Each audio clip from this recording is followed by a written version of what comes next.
कौन है बाबा खाटू श्याम जी? क्या है उनकी कहानी? आइए बताते हैं आपको इस वीडियो में। राजस्थान के शेखावटी के सीकर जिले में स्थित है परमधाम घाटू श्याम जी। यहाँ विराजित है घाटू श्याम जी का बहुत प्रसिद्ध और प्राचीन मंदिर। यहाँ पर प्रतिवर्ष फाल्गुन माह शुक्ल पक्ष की षष्ठी से 12 तक का मेला लगता है। बाबा श्याम जी की महिमा का बखान करने वाले भक्त राजस्थान या भारत में ही नहीं बल्कि दुनिया के कोने कोने में मौजूद हैं। आइए जानते हैं इनकी कहानी। क्या है घाटू श्याम जी की कहानी? पूरी कथा आपको सुनाते हैं। घाटू श्याम जी भगवान श्री कृष्ण के कलयुगी अवतार हैं। महाभारत के भीम के पुत्र घटोत्कच और घटोत्कच के पुत्र बर्बरीक थे। बर्बरीक को ही बाबा घाटू श्याम जी के नाम से जाना जाता है। बर्बरीक दुनिया के सर्वश्रेष्ठ धनुर्धर थे। उन्होंने युद्ध कला अपनी माता से सीखी और माँ आदि शक्ति की तपस्या करके असीमित शक्तियों को अर्जित किया और माँ आदि शक्ति ने बर्बरीक को 3 बाण दिए और कहा कि तीनों लोकों में उन्हें कोई भी अब पराजित नहीं कर सकता। इसके बाद बर्बरीक अपनी माँ के पास लौट आए और बर्बरीक ने अपनी माँ से आकर कहा, माँ, मैं भी कौरव पांडवों के इस युद्ध में हिस्सा लेना चाहता हूँ। फिर माँ सोचने लगी कि पांडवों के पास तो सिर्फ कन्हैया है और कौरवों के पास पूरी सेना है। फिर माँ ने कहा कि जाओ बर्बरीक, लेकिन जाने से पहले मुझे 2 वचन देकर जाना। पहला वचन माँ ने लिया कि जो युद्ध में हारेगा तुम उसका साथ दोगे। दूसरा वचन कि रास्ते में तुमसे कोई कुछ भी मांगे तुम उसे मना मत करना। यही 2 वचन बाद में बर्बरीक के वरदान साबित हुए, जैसे कि हारेगा सहारा। यही वचन देके अपनी माँ को घाटू श्याम बाबा आगे नीले घोड़े की सवारी पर चल दिए और जब युद्ध स्थल में पहुंचे तो सबके रथ हिल गए। तो अर्जुन ने भगवान श्री कृष्ण से कहा कि हे माधव, यह इस बालक को देखने से ही ऐसा लगता है कि मैं युद्ध हार गया। तुम जाके देखो कि ये कौन है। माधव ब्राह्मण का रूप धारण करके बर्बरीक के पास गए। हे बर्बरीक, कहाँ जाते? तब बर्बरीक ने कहा कि हे ब्राह्मण, आप मेरा नाम तो जानते ही हो, तो आपको पता भी होगा कि मैं कहाँ जा रहा हूँ। तब ब्राह्मण ने कहा कि मैं नहीं जानता तुम कहाँ जा रहे हो, तुम ही बताओ कहाँ जा रहे हो। तब बर्बरीक ने कहा कि मैं इस युद्ध में हिस्सा लेने जा रहा हूँ। तब ब्राह्मण बोले कि ऐसी कौन सी शक्ति है तुम्हारे पास जो इतने बड़े युद्ध में तुम हिस्सा लेने जा रहे हो? तुम इतने छोटे हो फिर भी इस महाभारत के युद्ध में हिस्सा लेने जा रहे हो। तब बर्बरीक ने कहा कि हे ब्राह्मण देव, मुझे आज्ञा दीजिए। मेरे तरकश के ये जो 3 बाण हैं, सिर्फ एक बाण चलाने से ही न जीतने वाला बचेगा और न ही हारने वाला। तब ब्राह्मण देवता बोले कि बातें करनी आसान है, मुझे ये साबित करके दिखाओ। और ब्राह्मण ने कहा कि इस पीपल के पेड़ के वृक्ष के एक एक पत्ते को भेद कर दिखाओ। तब बर्बरीक ने अपना बाण तरकश पर चढ़ाया और अपना बाण उन पीपल के पत्तों पर छोड़ दिया। तब ब्राह्मण ने एक वृक्ष का पत्ता अपने पैर के नीचे दबा लिया, लेकिन वह तीर इतना शक्तिशाली था कि ब्राह्मण के पैर के ऊपर आकर रुक गया। तब बर्बरीक ने कहा कि ब्राह्मण देव, अपना पैर हटा लीजिए, नहीं तो यह तीर आपके पैर को भेद देगा। तब ब्राह्मण ने अपना पैर हटा लिया और उस तीर ने उस पत्ते को भी भेद दिया। आज भी उस वृक्ष के पत्ते छिदे हुए निकलते हैं, साबुत एक भी पत्ता नहीं निकलता। ब्राह्मण देवता मान गए कि यह अगर युद्ध में चला गया तो सबको ढूंढ ढूंढ कर मारेगा। तब ब्राह्मण देव ने पूछा कि बर्बरीक, तुम किसका साथ दोगे? तब बर्बरीक ने कहा कि ब्राह्मण देव, मैं अपनी माँ को वचन दे के आया हूँ, जो हारेगा मैं उसी की तरफ से लड़ूंगा, उसी का सहारा बनूंगा। तब ब्राह्मण देव ने कहा, ये कैसा वचन है, हारे का सहारा?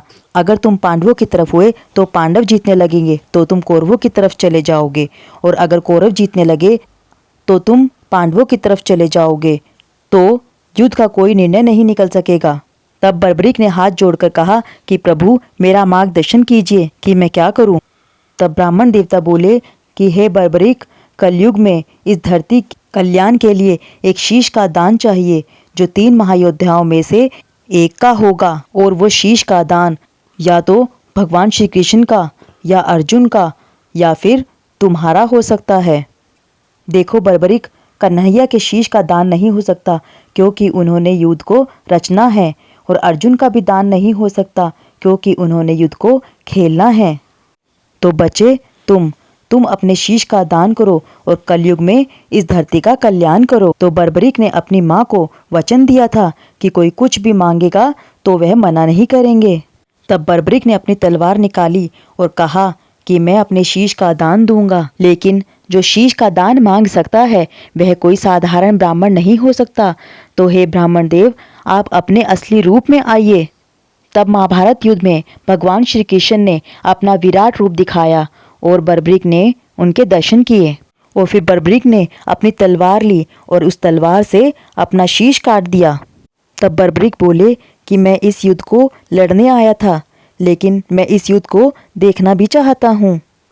तब कन्हैया ने उस शीश को अमृत पिलाया और कहा कि जब तक यह युद्ध चलेगा तुम यह युद्ध देख सकते हो, और उनके शीश को एक ऊंची चोटी पर रख दिया। उन्होंने सारा युद्ध देखा और फिर आखिर में पांडव उस युद्ध को जीत गए। वह चोटी हिमाचल प्रदेश के सिरमौर जिले में है। और फिर पांडवों के मन में अभिमान आ गया कि युद्ध हमने जिताया है। और फिर पांडव बांके बिहारी मुरलीधारी के पास आ गए और फिर कहा कि हे माधव, बताओ यह युद्ध किसने जिताया है। तब माधव कहने लगे कि मैं तो तुम्हारा रथ चला रहा था, मैं इधर उधर देखूंगा तो तुम्हारा रथ कैसे चलाता, मैं नहीं बता सकता कि किसने युद्ध जिताया है। तब पांडव कहने लगे कि यह कौन बताएगा कि किसने युद्ध जिताया है। तब माधव ने कहा कि चलो मैं तुम्हें एक जगह लेकर चलता हूँ, वे ही तुम्हें बताएंगे कि किसने युद्ध जिताया है। तब माधव पांडवों के साथ बर्बरीक के शीश पास गए। फिर माधव कहने लगे कि हे बर्बरीक, बताओ तुमने इस युद्ध में क्या देखा। तब बर्बरीक ने कहा कि हे पांडवों, इस युद्ध में मारने वाले भी श्री कृष्ण थे और मरने वाले भी श्री कृष्ण थे। तुम किस बात का घमंड करते हो। मुझे तो इस युद्ध में सिर्फ और सिर्फ सुदर्शन चक्र चलता हुआ नजर आया, मुरली वाले का। द्रौपदी काली का रूप धारण करके खप्पर में खून पी रही थी, इसके अलावा मुझे कुछ नजर नहीं आया। तब कन्हैया को यह बात इतनी पसंद आई कि उन्होंने बर्बरीक को वरदान दे दिया। हे बर्बरीक, तुम्हारे इस शीश को मैंने ये युद्ध देखने के लिए अमृत पान कराया था कि अब जाओ, मैं तुम्हें वरदान देता हूँ कि कलयुग में कोई श्याम पुकारेगा तो उसकी मदद वृंदावन वाला श्याम नहीं, घाटू श्याम वाला श्याम करेगा। तुमने अपनी माँ को वचन दिया था कि जो कोई हारेगा तुम उसका सहारा बनोगे, कि जाओ जो कोई तुम्हारे दरबार में आएगा तुम उसका सहारा बनोगे, तो कोई भी उसे पराजित नहीं कर सकता। तुम हारे का सहारा बनोगे, तुम्हारे दरबार से कोई भी खाली नहीं जाएगा, जो कोई कुछ भी मांगेगा उसे वह सब कुछ मिलेगा। और जैसे जैसे कलयुग बढ़ेगा तुम्हारी पूजा घर घर में होगी, प्रत्यक्ष को प्रमाण की जरूरत नहीं है। आज घाटू श्याम वाले बाबा की घर घर में पूजा हो रही है।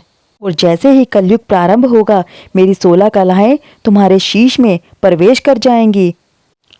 उसके बाद कलयुग में घाटू नरेश ने बाबा श्याम का, घाटू बाबा का मंदिर बनवाया। तब बाबा घाटू नरेश के नाम से ही जाने जाने लगे। इसी तरह से बाबा घाटू श्याम हारे के सहारे के नाम से प्रसिद्ध हुए। दुनिया उन्हें हारे के सहारे के नाम से जानती है। उनका एक धाम चुलकाना धाम में भी है जो बहुत ही प्रसिद्ध है। आपको ये कथा कैसी लगी हमें लाइक, शेयर एंड कमेंट करके ज़रूर बताएं। धन्यवाद।